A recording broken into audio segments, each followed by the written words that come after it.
Okay, so here's a macroeconomic question that I've been asked to help out with. It's revolving around the Keynesian theory of income determination. So the basic idea here is we're going to start with the basic equation. That's going to be this. National income, or real GDP we should say, is determined by consumption spending plus investment spending plus government spending plus export spending minus import spending. So far so good. Now, within consumption spending, there's a particular function. So consumption spending is made up of two components: an autonomous component, which we'll call C0, and an endogenous component, or an induced component of spending, which is determined by disposable income. Okay? A percentage of the disposable income will be spent, and a percentage will be saved. So we're going to represent that by plus little c, indicating the percentage of the last dollar being spent versus being saved. We're going to call that the marginal propensity to consume. So little c, some percentage of income. Disposable income. Disposable income is made up of income minus tax. Now, you can say, so income minus tax. But what's tax made up of? Could be just a lump sum amount of tax, or tax could be some percentage of income. So it could be 10% or 20% or 30% of income. So let's put that, that's what we have for this question. It's some percentage of income. So let's call it little t as some percentage of income. So that is C. And we've also been told that imports are partly induced as well. That is, there's an autonomous component, there's an amount of spending that will go on imports, irrespective of the level of income in the economy. But there's another component, an induced or endogenous component, which depends on how high income is. So we say that there'll be some percentage of income which would be spent on imports. So we should expand this one out as well. It'll be MO, some amount that will be spent on imports no matter what, plus some percentage of income will be spent on imports. So let's call that little m for the percentage of income that will be spent on imports. Okay, so if we were to write this thing out more fully, we'd put this in here and we'd put this in here. In our question, it's also, what about these ones here? Do they have their own little behavioural equations like we've got here? Well, no. In the question, they're just given amounts. So we would call them autonomous expenditure. That is, expenditure which doesn't depend on the level of income. Unlike these ones, where part of consumption depends on the level of income. Part of imports depends on the level of income. These ones, no. So we can say this is I0, independent of income. G0, X0. All right. And then we've been given numbers for each one of these. So we've been told this one here, consumption, is made up of 100 plus a percentage a marginal propensity to consume, right? And the marginal propensity to consume was 0.9, and disposable income. But we don't know what the income is, so we just leave it as Y, minus, what's the tax rate? The tax rate is 0.2, so 20% of income goes to tax. And for this one, we've been told that that one is 10 plus some percentage of income goes to imports, and we've been told it's 0.1, so 10% of income goes to imports. What about these ones? We've been given the data for that as well. That's 30, G is 60, and exports is 10. So the first question you've been given is, what's the autonomous, the non-endogenous level of expenditure? So the non-endogenous levels of expenditure. So we're looking for all the O's. So here's non-endogenous consumption. These are all the parts of autonomous expenditure. All right, so 100 plus 30 plus 60 plus 10 minus, right, minus 10. Okay, so that's going to be 190. So the autonomous component, autonomous expenditure, is 190 million. That's the answer to that. The next question is, well, why is it that we treat exports as exogenous? Why don't we say, like imports? For imports, we can see there's a part which doesn't depend on the level of income in the country, but there's we say that a percentage of imports does depend on the level of income. As people's incomes go up, they buy more imports. The level of exports doesn't depend.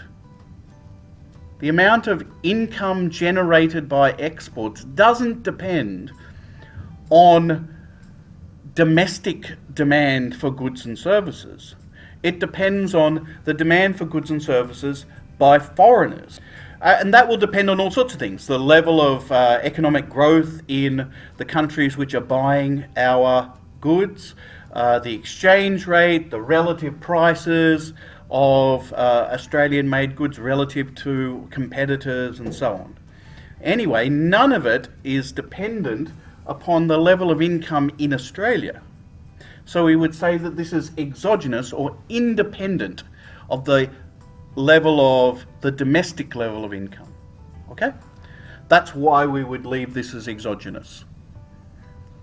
The next question is, what is the level, the equilibrium level of GDP?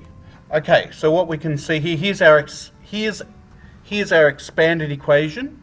We can identify the parts. There's C, I, G, X minus M. Okay, so the first thing you're going to do is expand the brackets.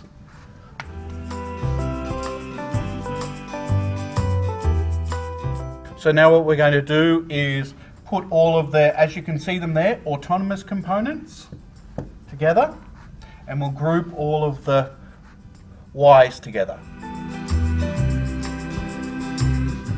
So 100 plus 30 plus blah, blah, blah, blah, blah. Okay.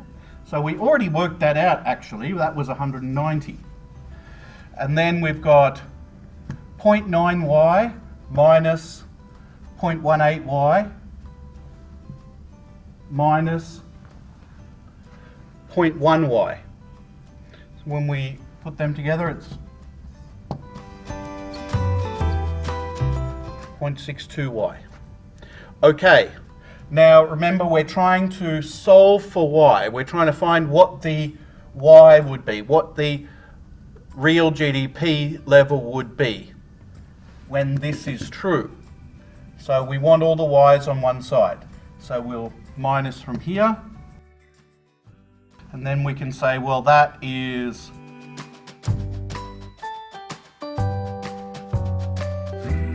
and then we'll put this over here.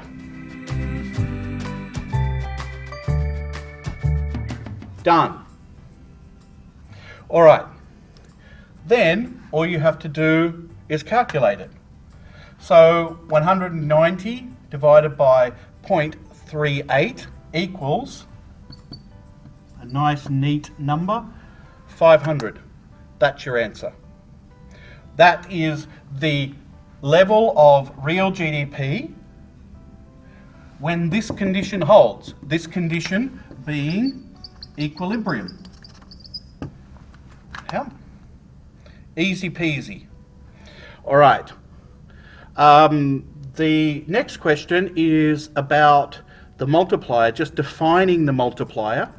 We can see the multiplier right here. That there is the multiplier. Sometimes we write it as, represent it with the letter, small letter K. All right? But this is our multiplier. So what does that mean? It means the multiplier is telling us the amount by which a change in expenditure, will multiply, will cause a change will change the level of GDP. Right? So, and this is based on the Keynesian idea that if you inject some amount of money, say, $10 million or $20 million or $1 billion or whatever, if you inject that initial amount of money into the economy, that becomes income for someone, for some group of people, who then will spend it. Okay, they'll spend some percentage of it, right? Which will then become income for some other group of people. And they will spend some percentage of that. And that will become income for some other group of people, and they will spend some percentage of that. So you get this, from an initial injection, you get this multiplication. It's like ripples outwards. This multiplication of the expenditure and of the level of production that occurs throughout the economy. Real GDP goes up. Okay, by a multiple of the original initial increase in expenditure. That's what our multiplier is telling us about. All right, the multiplier here is quantifying that ripple effect. Okay, there's one more question here, and that is, what if what if government expenditure increased from 60 million to 70 million? Well, what will happen to the equilibrium level of GDP? All right. Well, that's really simple now, because all that we're saying is, well, what if this weren't 60? And what if it was 70? So you could recalculate it. And incidentally, it just means that if this weren't, instead of this being 190, what if it were, you add another 10, what if it were 200? All right.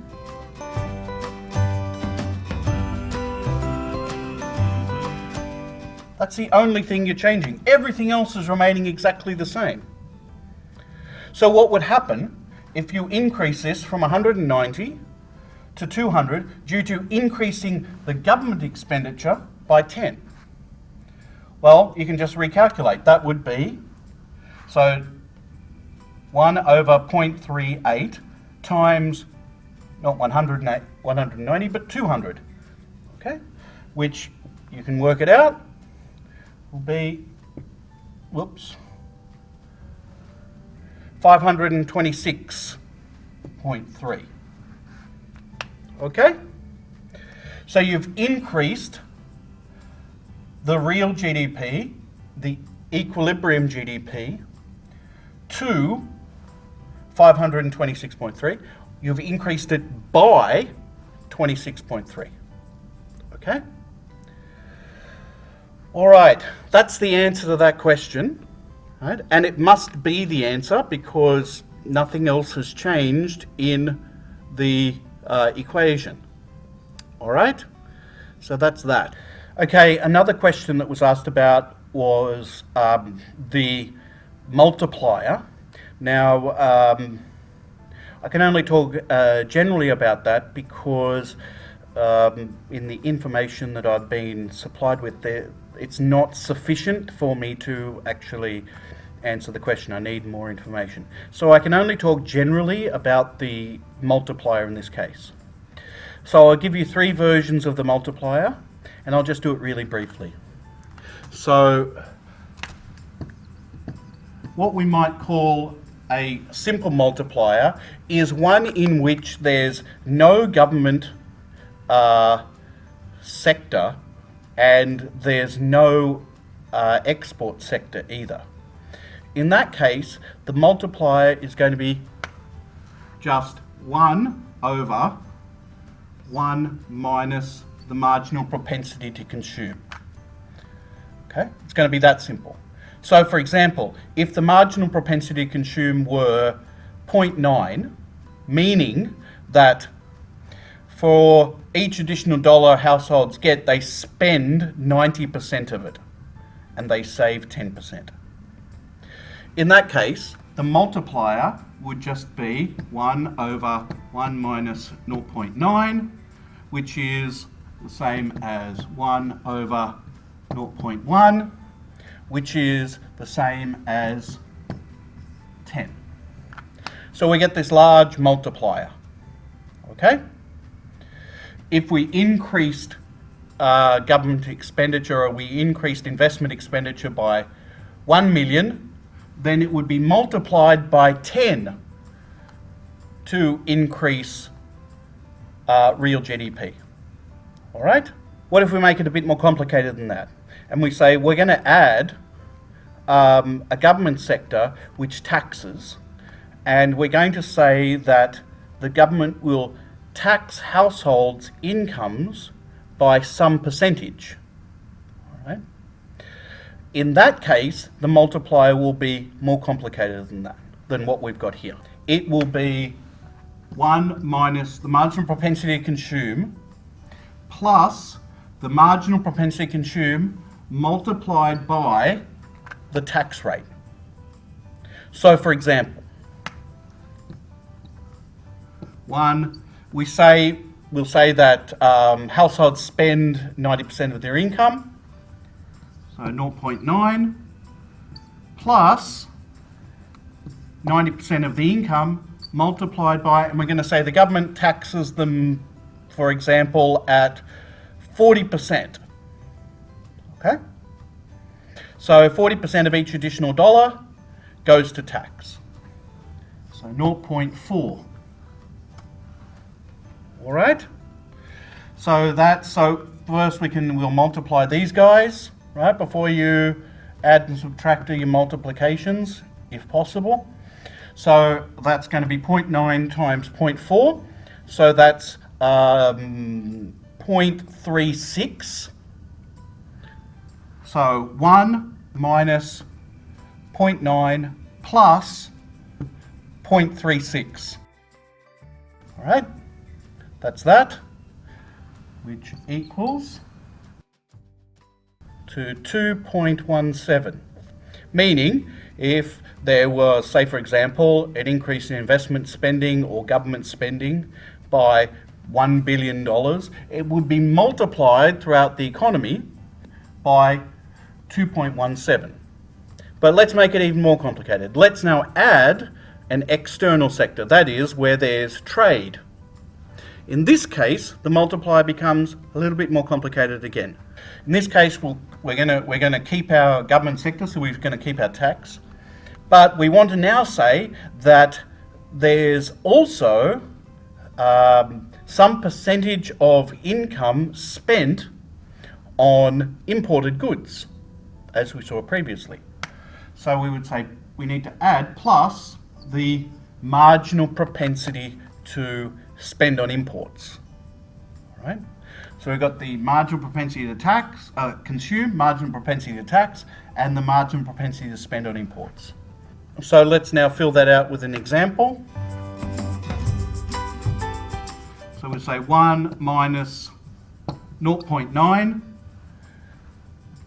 plus 0.9 times 40% tax plus, let's say 10%, 0.1, 10% spent on imported goods. Make sure you do your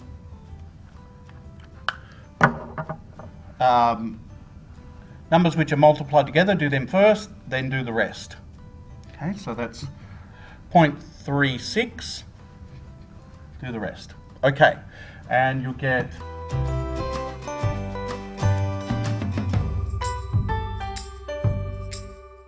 voila, and that's your multiplier in this case. Incidentally, you'll note what we went from was a multiplier, the simple multiplier was 10, and then we added a complication, and the multiplier became less. It went down to 2.17, and now we've done it again, and now the more complex multiplier has become 1.79. Why would that be the case? It's because we are progressively adding more leakages to the system. Okay? That's what's happening. So we initially started out with, there was only one, in the simple case, there was only one leakage from the system. There was effectively savings. Okay? We were saying in a simple world, the households either they'll spend some percentage of their income and they'll save some percentage of it. And then we added the complication of they save some of it, but also they're taxed. So they lose some more of their income that is no longer spent. And then we said, well, we complicated it even further and said, well, actually some amount of their income, their spending, is lost to the economy altogether because it goes to imports, it goes to some other economy. Okay? So we're progressively adding leakages to this system, and therefore the multiplier effect is going to get smaller. It's going to get smaller because now when you inject, say, $1 billion, if there's $1 billion worth of investment spending or government spending added, there's an increasing percentage of that being leaked out. Right? And therefore, since there's an increasing amount being leaked out, it means the amount by which this initial $1 billion is multiplied becomes smaller and smaller. The multiplier effect gets smaller because of that. And that's reflected here in the multiplier getting smaller. This is reflecting more and more leakages that we've added to our equation. Okie doke? And that indicates my time is up, so thank you very much. Good luck with your exam.